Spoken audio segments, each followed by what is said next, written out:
आज के बगड़िया हॉस्पिटल हूँ, जो कि चूरू जिले का सबसे दूसरा बड़ा हॉस्पिटल है, जहाँ पे मैं आपको बातचीत करना चाहूँगी।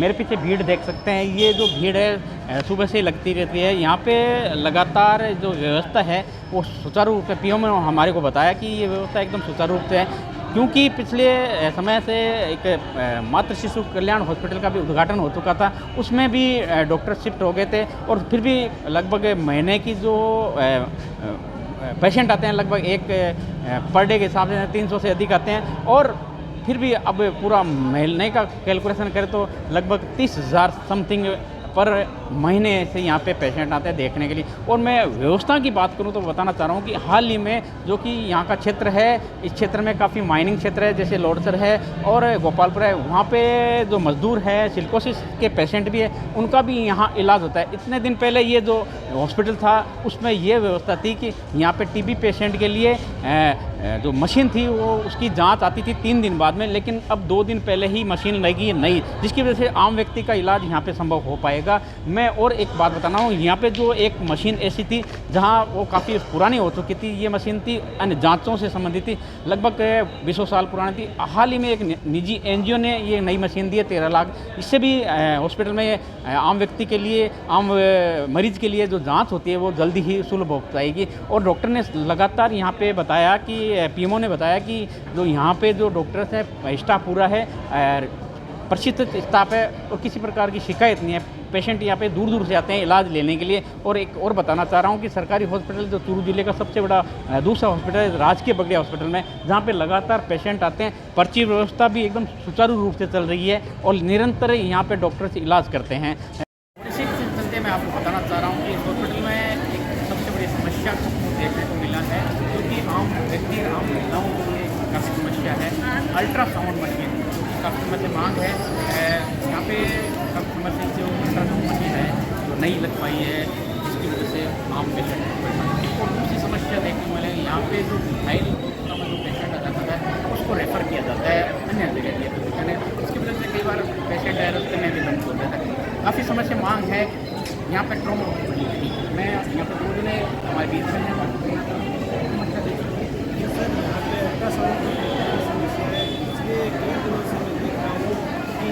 गर्भवती महिलाओं की जो भी माँ की जाँच है वो यहाँ पे करवानी पड़ती है। तो यहाँ से वहाँ, वहाँ से यहाँ आना बड़ा डिफिकल्ट है। आपको समस्या देखने को मिली है जो कि अल्ट्रासाउंड की तरह से मांग करेंगे। हम यही बात करना चाहते हैं कि जल्द से जल्द जेंट्स की और बिना गर्भवती के और सभी की है कि वो यहाँ पे जाँच करो।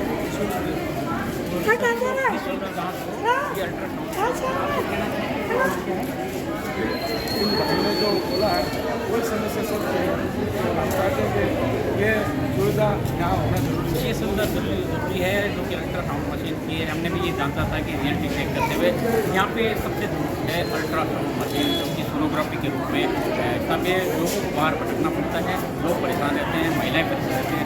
शैलेंद्र लाटा की सुजानगढ़ के निकटवर्ती गांव गोपालपुरा में मुख्यमंत्री की बजट घोषणा में प्रस्तावित लव कुश वाटिका का शिलान्यास विधिवत संपन्न हुआ।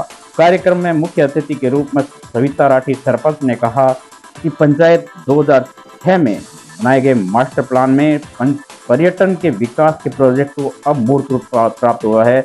इससे सैकड़ों ग्रामीणों को रोजगार प्राप्त होगा। अध्यक्षता कर रही DFO सविता दविया ने कहा कि जंगल व वन्य जीव जानवर सभी को चयन संरक्षित व संबंधित होना जरूरी है। वाइल्ड लाइफ कमेटी के सदस्य सूरज सिंह पूनिया ने बताया कि जंगल को बचाना हमारे को बहुत जरूरी है। प्राकृतिक जीवन सभी रोगों से बचाने का उपाय भी है जंगल।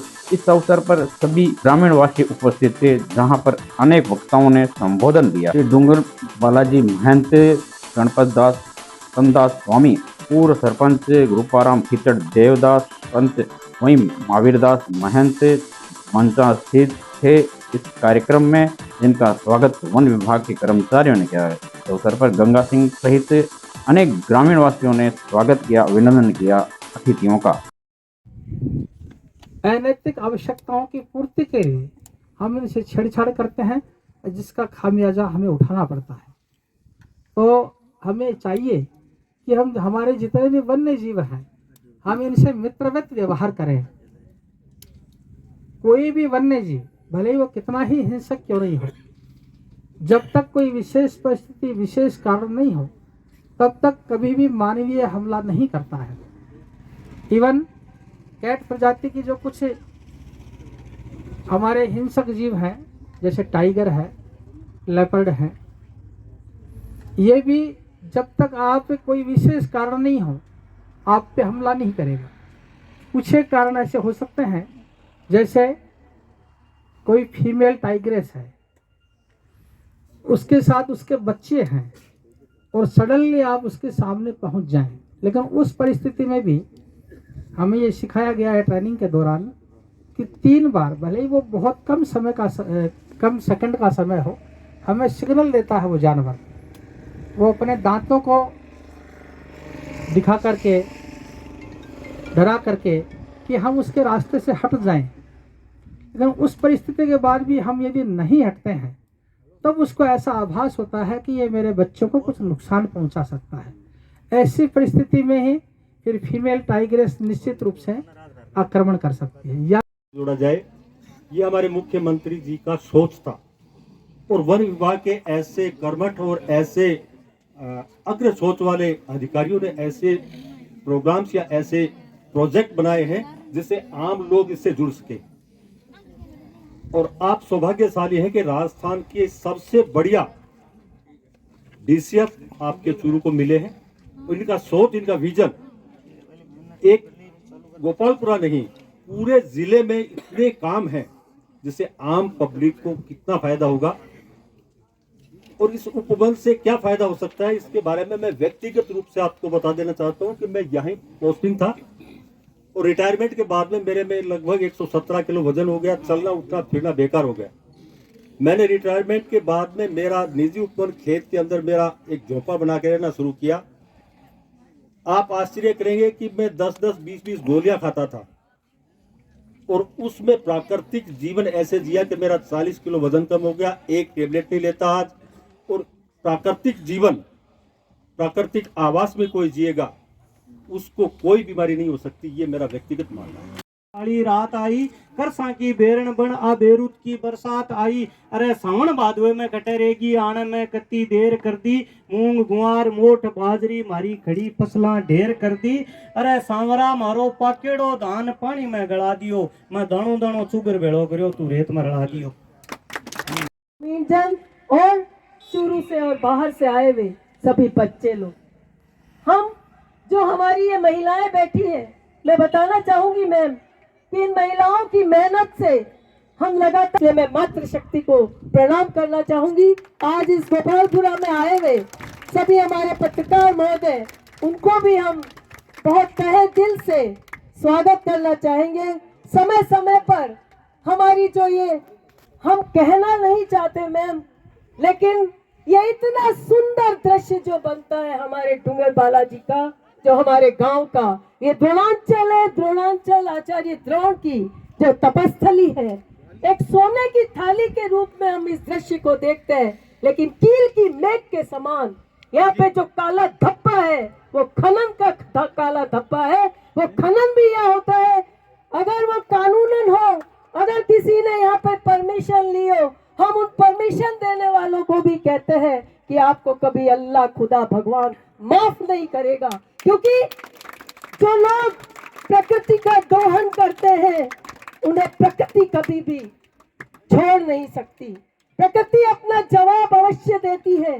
आप प्रकृति को एक दीवार के रूप में माने, जिस रूप में आप बॉल डालेंगे इस दीवार पर, ये बॉल वापस दुगुनी शक्ति के साथ आपके पास आएगी। और आज मैं ये कहना चाहूंगी पूरी ताकत के साथ कि बालाजी महाराज साक्ष्य में है।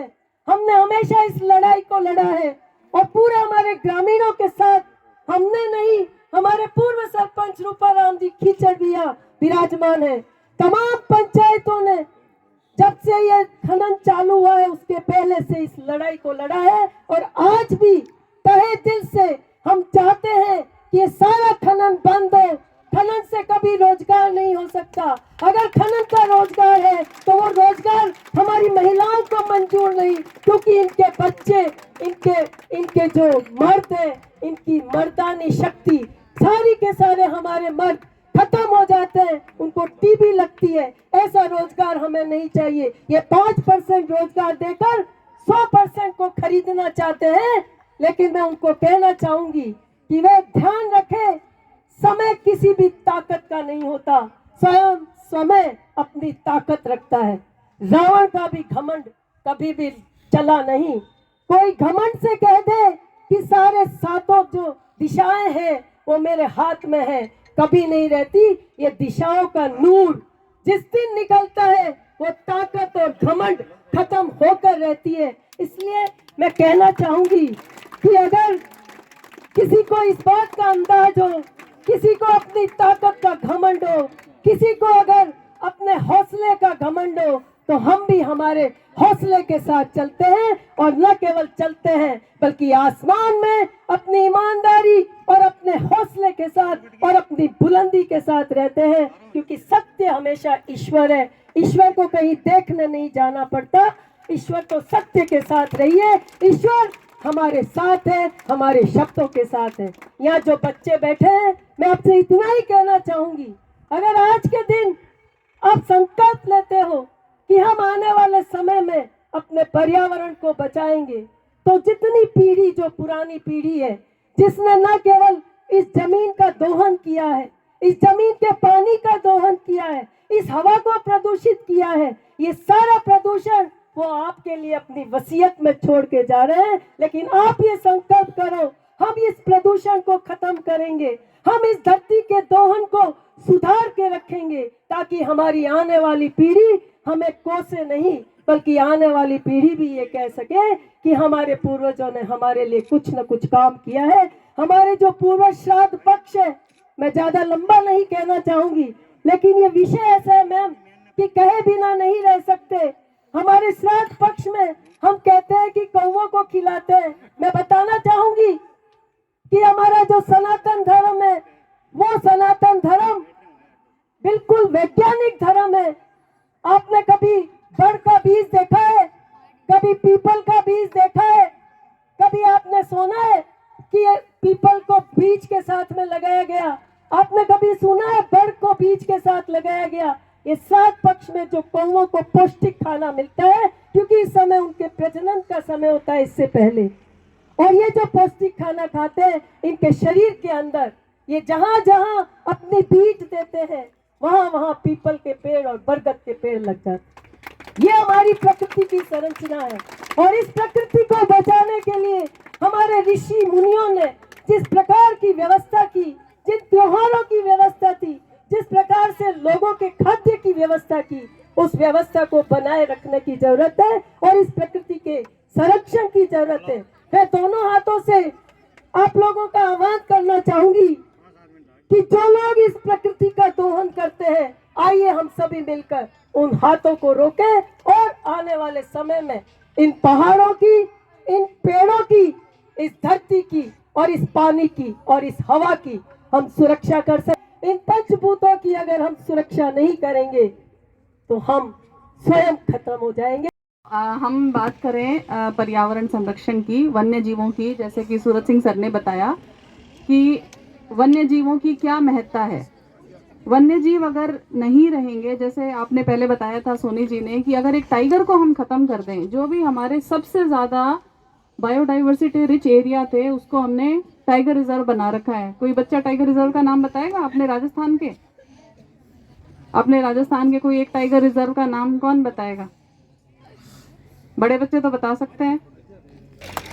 ये जो सबसे ज़्यादा हमारे प्रिस्टीन फॉरेस्ट थे, जिसमें बहुत ज़्यादा जैव विविधता है, बहुत ज़्यादा जानवर हैं, जंगली जानवर हैं, पक्षी हैं, उसके अतिरिक्त बहुत सारी ऐसे पेड़ों की स्पीशीज है जो बाहर विलुप्त हो रही हैं, उनको जो है टाइगर रिजर्व बना दिया गया, नेशनल पार्क बना दिया गया, वाइल्ड लाइफ सेंचुरी बना दी गई। तो कार्यक्रम आयोजित किया गया है, किस तरह मोटिवेट किया गया है? जी, हमारे पूरे बीकानेर संभाग में सिर्फ एक ही वन्यजीव अभयारण्य है, वो है ताल छापर। इसमें आज हमने बच्चों का विज़िट किया। इसमें 150 के आसपास जो है आज बच्चों का हमने विज़िट करवाया है, ताकि ये वन्यजीव संरक्षण के बारे में और जैव विविधता के बारे में बच्चे जाने, देख के समझे। इसके साथ साथ हमने जो बजट घोषणा में एक लवकुश वाटिका जो राजस्थान सरकार की तरफ से बनाई है वन विभाग ने, उसका भी शिलान्यास इसके साथ ही किया था। तो दोनों प्रोग्राम हमने यही किए हैं आज। ये गोपालपुरा के लिए बहुत बड़ी जो है एक उपलब्धि है और हमारे लिए एक ऑक्सीजन की बात है कि यहाँ चाहते थे कि हम ग्रामीणों को रोज़गार उपलब्ध हो सके और यहाँ पर टूरिज़्म डेवलपमेंट की बहुत भरपूर संभावना है। उसके चलते हमारे मुख्यमंत्री अशोक जी गहलोत साहब ने, हमारे विधायक जी मनोज जी मेघवाल और हमारी TFO मैम सविता जी और सतीश जी ये पूनिया जी माननीय सभी ने मिलकर जिस प्रकार से गोपालपुरा के लिए एक बहुत बड़ी संभावना भरी चीज़ लवकुश वाटिका यहाँ पर जो है स्थापित की है, उसके लिए बहुत बहुत आभारी हैं। इससे न केवल हमारे इस वक्त मैं गांव तौरा जहां पे आपको दिखा सकता हूं एक दृश्य है, जहां पे एक देखिए शानदार एक पहाड़ी का क्षेत्र है, ऊंचाई का है। इस माइनिंग क्षेत्र में मैं हूँ। आप ये भी एक दृश्य देख सकते हैं कि एक बड़ी तरीके से काफ़ी वर्षों से काला पत्थर, जो कि एक तरह से सोना माना जाता है, खनन माफियों ने इसको कुदेर करके इसको ब्लास्टिंग करके खाद कर दिया है कि गहराई तक खनन किया जा चुका है। आप ये दृश्य देख सकते हैं। मैं आपको ये भी बताना चाह रहा हूँ कि जानकारी मिली है कि अधिकांश जो माइनिंग क्षेत्र है उन पे रोक भी है, और फिर भी खनन माफिया जो विभाग से मिलकर कर रहे हैं खनन का, यहाँ पे आपको ये भी दृश्य दिखा रहे हैं। करोड़ों अरबों रुपए की अब तक की जा चुकी है। इस पत्थर से, काला पत्थर से सोना निकाला जा चुका है और वारे न्यारे हो चुके हैं खनन माफियाओं के, और अधिकारियों को कुछ भी पता है, लेकिन अभी तक कोई इस तरह की कोई कार्रवाई नहीं की है। हालांकि इस पर रोक भी है, बता रहे हैं। हम आपको बता दें, प्रकृति को भारी नुकसान भी है और करोड़ों अरबों रुपए का राजस्व का नुकसान भी सरकार को लगाया जा चुका है खनन माफियाओं का। ये एक हम दृश्य दिखा रहे हैं जो कि सुजानगढ़ के नज़दीक भी है, और हालांकि ये थोड़ा क्षेत्र आता है, क्षेत्र नागौर डिस्ट्रिक्ट में आता है, लेकिन यहाँ के तार जुड़े हैं क्रेशर व्यवसायियों से, जो कि सुजानगढ़ के काफ़ी क्रेशर व्यवसायी है। इस यहाँ से पत्थर ले जाते हैं जो कि डंपर से भरकर ले जाता है और क्रेशर के जाता है, और वहाँ पे उसकी सप्लाई होती है अनेक निर्माण क्षेत्र में। गौरतलब है कि इस तरह की कई माइंस इस क्षेत्र में हैं, जहाँ पर आपको ये पहली मैंने दिखाई है जिसमें काफ़ी खनन हो चुका है, और ये काला पत्थर साबित हुआ है खनन माफियाओं और सफ़ेद पोश नेताओं के लिए वरदान, जो कि इनको काफ़ी मदद मिली है सफ़ेद पोश नेताओं और खनन माफियाओं को, जिसको लेकर आज भी चर्चा का विषय है सुजानगढ़ व आसपास के।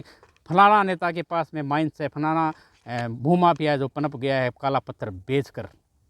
जय श्री बालाजी, मैं शिवम प्रजापति मानेश्वरम ज्वेलर्स से आने वाली शादियों के सीजन के लिए हम लेके आए हैं सुजानगढ़ क्षेत्र का सबसे बड़ा लकी ड्रॉ, जिसमें आपको मिलेंगे 56 बड़े पुरस्कार, जिसमें आपको पहला पुरस्कार बाइक मिलेगा, दूसरा आपको फोन मिलेगा, तीसरा आपको LED टीवी मिलेगा, चौथा पुरस्कार आपको 31,000 की ज्वेलरी, पांचवा आपको मिलेगा 21,000 की ज्वेलरी, और छठे पुरस्कार में आपको मिलेगा 11,000 रुपए के 51 कूपन।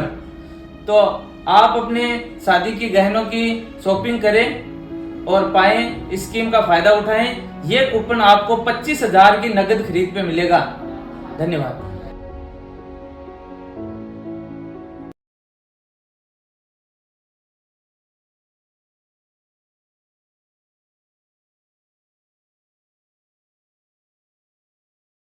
आज माननीय मुख्यमंत्री ने जो ही घोषणा की सुजानगढ़ और अन्य 3 जिलों बनाने की, सुजानगढ़ की काफी समय से मांग थी सुजानगढ़ को जिला बनाने की, और आज दोपहर में घोषणा कर दी अचानक ही मुख्यमंत्री ने, और मास्टर स्ट्रोक खेल दिया पूरे राजस्थान में और चौंका दिया पूरे राजनीतिक क्षेत्र की गलियारों को। और हालांकि हम आपको बता दें, काफी समय से सुजानगढ़ को जिला बनाने की मांग थी और आज उसको पूरा किया गया माननीय मुख्यमंत्री। हालांकि काफी समय से आंदोलन भी चले थे और आंदोलन के चलते सुजानगढ़ जनता में आक्रोश था, और आक्रोश के चलते सुजानगढ़ जनता मांग कर रही थी सुजानगढ़ जनता कब बनेगा, और आखिरकार आज चुनाव से जो आचार संहिता पहले से ही आज घोषणा करके सुजानगढ़ की जनता को बड़ी सौगात दी है, और जगह जगह पटाखे और जगह जगह आतिशबाजी का नजारा देखने को मिला। तो लोगों में उत्साह है आज सुजानगढ़ जब जिला बनाए सुजानगढ़ से शैलेंद्र लाठा की रिपोर्ट। सुजानगढ़ को आखिर जिला बनाने की घोषणा की राजस्थान सरकार के मुख्यमंत्री और सुजानगढ़ को खोया हुआ गौरव पुनः मिला। आजादी से पूर्व सुजानगढ़ जिला था।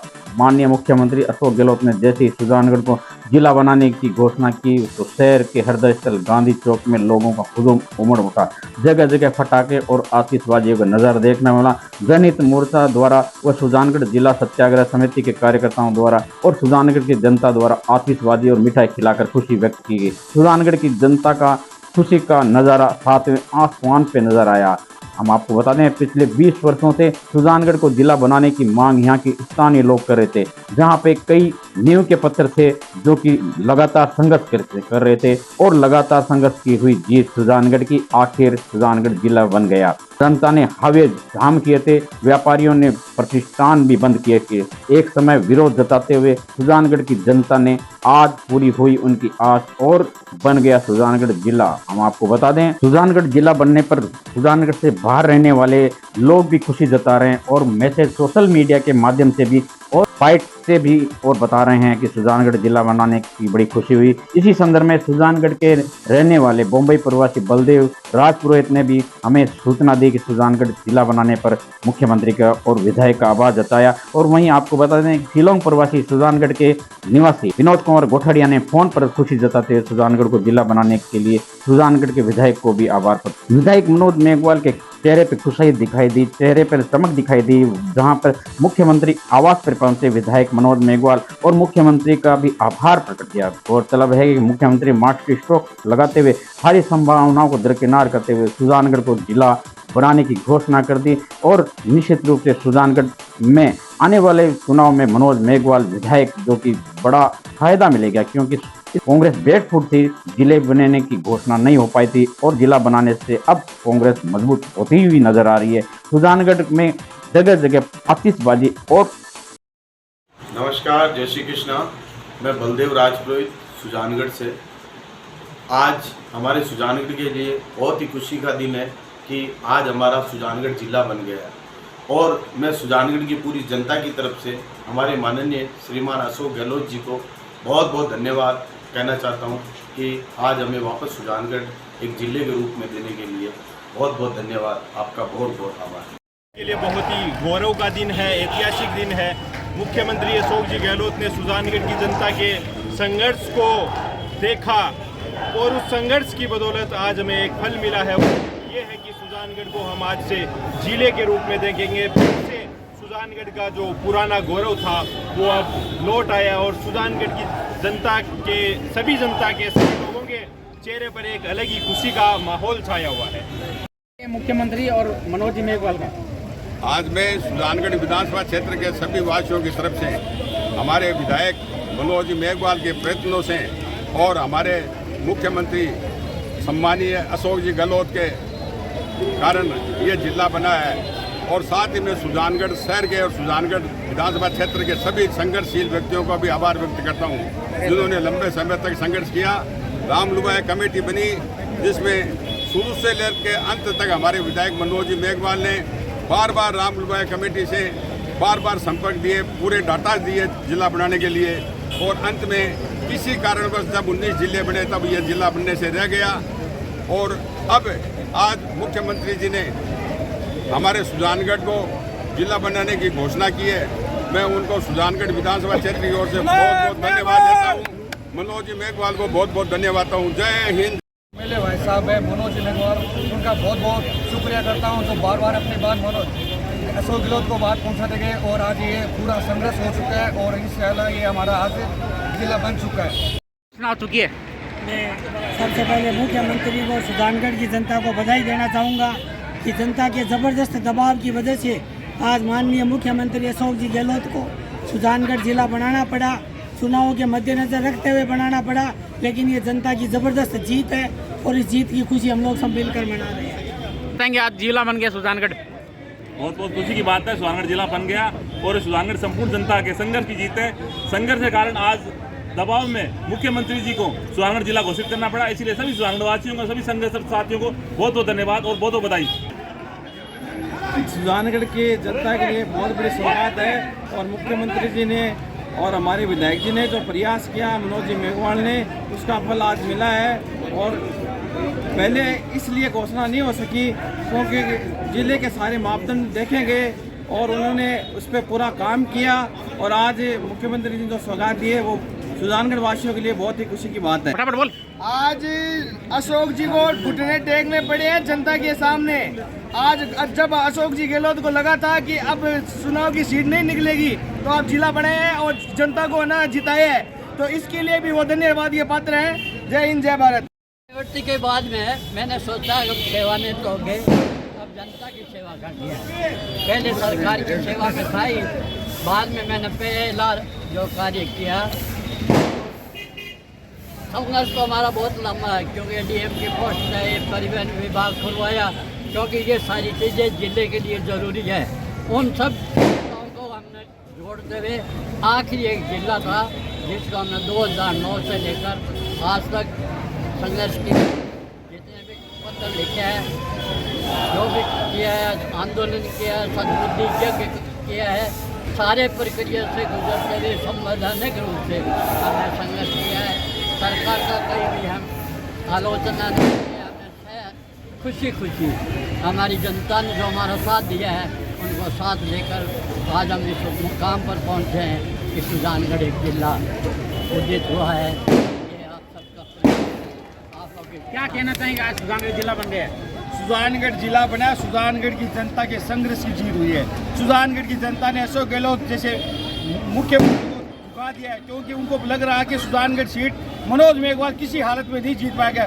मजबूरन अंतिम समय में उसको सुजानगढ़ को जिला बनाया है और सुजानगढ़ की ये जनता की जीत है, किसी व्यक्ति विशेष की जीत नहीं है। अगर यही मनोज अगर जिला बनाने वाले थे तो आज से 5 महीने पहले भी यहीं थे। ये सुजानगढ़ की जनता की जीत है, ये सुजानगढ़ की जनता ने इसको जिला बनाया है। जय हिंद, जय भारत। कहना चाहूँगा कि सुजानगढ़ में सर्वप्रथम इन्होंने जिले की मांग को लेकर अपनी मांग उठाई थी। उसके बाद में सुजानगढ़ और सुजानगढ़ क्षेत्र के सभी लोगों को बहुत बहुत बधाई देना चाहूँगा जिन्होंने संघर्ष जिला बनाओ संघर्ष में अपना योगदान दिया। वह गहलोत सरकार को बहुत बहुत आभार। गहलोत सरकार को बधाई दे रहे हैं। सुजान की जनता मैं आपको दिखा सकता हूँ, पटाखे आतिशबाजी से खुशी का माहौल जता रहे हैं क्योंकि अब आज सुजानगढ़ को जिला बनाने की घोषणा मुख्यमंत्री ने कर दी है और सुजानगढ़ की जनता में बड़ा उत्साह है। और वीडियो सोशल मीडिया में तमाम जो बाहर रहने वाले हैं पोस्ट कर रहे हैं सोशल मीडिया में कि सुजानगढ़ का पुनः घोषणा वापिस मिला है, सुजानगढ़ आज जिला बन चुका है। सुजानगढ़ थाने में पीड़ित महिला ने 3 लोगों के खिलाफ दुष्कर्म का आरोप लगाते हुए एफआईआर दर्ज कराई। सुजानगढ़ थाने में शुक्रवार रात्रि को मामला दर्ज हुआ। मध्य प्रदेश की रहने वाली मजदूरी करने वाली महिला ने बताया कि मेरे पति के साथ बोलचाल होने के बाद नंदोई लेकर आया सुजानगढ़, जहां पर सुजानगढ़ के रेलवे गोदाम के पीछे किशोर गुजराती के घर ले गया, जहां पे नशीला पदार्थ खिलाया गया। रात को तीनों ने मेरे साथ बलात्कार किया और दुष्कर्म किया, जिसको लेकर सुजानगढ़ थाने में मामला दर्ज किया। किशोर गुजराती ने मेरे को चाकू दिखाते हुए डराया कि अगर सुजानगढ़ थाने में रिपोर्ट दर्ज कराई तो वो जान से मार देंगे। इस संबंध में पुलिस थाने में रिपोर्ट दर्ज करते हुए सुजानगढ़ पुलिस ने पीड़ित महिला का राजकीय बगड़िया हॉस्पिटल में ले जाकर मेडिकल मुआयना कराया और वहीं पुलिस ने शुरू कर दिया अनुसंधान। खबर लिखे जाने तक अभी तक किसी की नहीं हो पाई है गिरफ्तारी। पुलिस कर रही है अनुसंधान जारी।